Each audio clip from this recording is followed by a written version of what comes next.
Welcome to Mr. Chalk's Revision Tips. In this video, we will look at movement of molecules, parts of the membrane, and the fluid mosaic. So, the first thing really to consider when we're looking at membranes is how molecules can move through the membrane. So we have diffusion, it can either be facilitated or simple diffusion. So the big part that's different from GCSE is the fact that there's a lot more emphasis put on the facilitated diffusion. The active transport and osmosis. So, like we've just said, diffusion is the movement of molecules from an area of high concentration to an area of lower concentration. It's important to say that they're moving down a concentration gradient. So when we start talking about A-level biology, the terminology and the language that we use is really important. So particles, molecules and ions. Remember that when we're talking about charged particles, they need to be referred to as ions. In a liquid or a gas, move continuously. So because of this movement, molecules will spread out throughout a liquid or through a membrane. You've got to remember and recall that particles move in both directions, and it's the net movement of particles that's important. So particles will end up evenly spread throughout the liquid or a gas, but continue to move. So even when you have reached equilibrium, so you have the same amount or the same concentration of particles on both sides, you still have particles moving. They're just moving through the membrane at the same rate.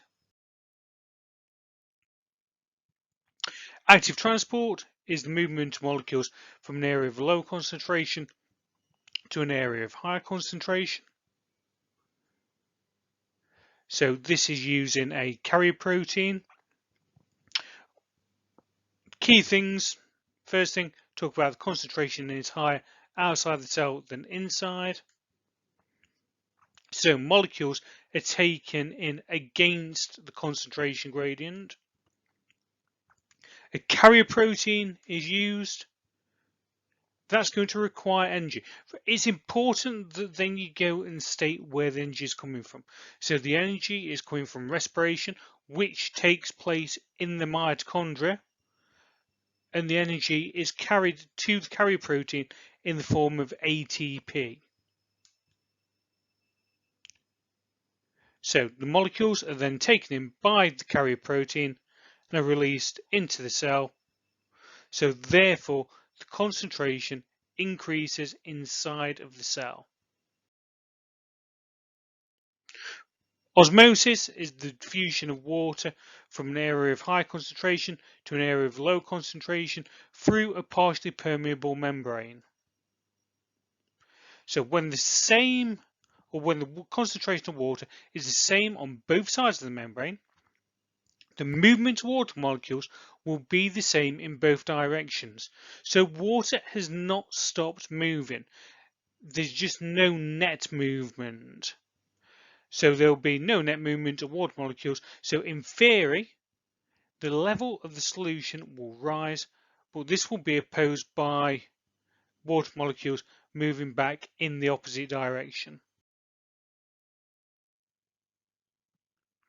So when we go and we think about cell membranes, there are a number of key components that we need to talk about.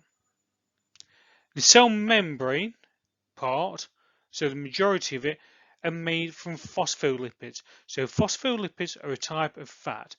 They have a hydrophobic head and a hydrophilic head and a hydrophobic tail. So they'll go and form a bilayer. So that's two phospholipids facing each other, where the tails will all face in, because that means that they will be able to get away from the water. Cell membranes have cholesterol in them. Cholesterol is really important in the membrane because it keeps the membrane fluid and allows it to move. There are membrane enzymes.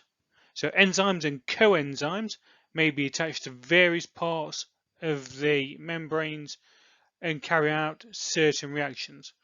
It's worth noting at this point that when we talk about membranes in terms of A-level biology, there's lots of internal membranes to organelles as well. We've got glycoproteins and glycolipids, so these can act as receptor sites on the surface of cells.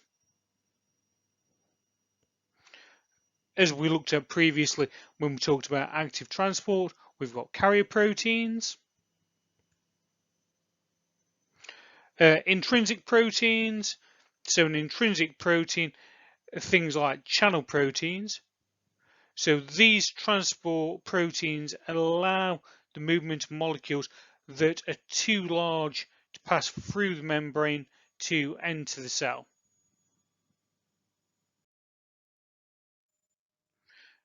So moving on, when we go and look at the fluid mosaic, this describes the structure of the plasma membrane almost like you were talking about it in terms of a mosaic.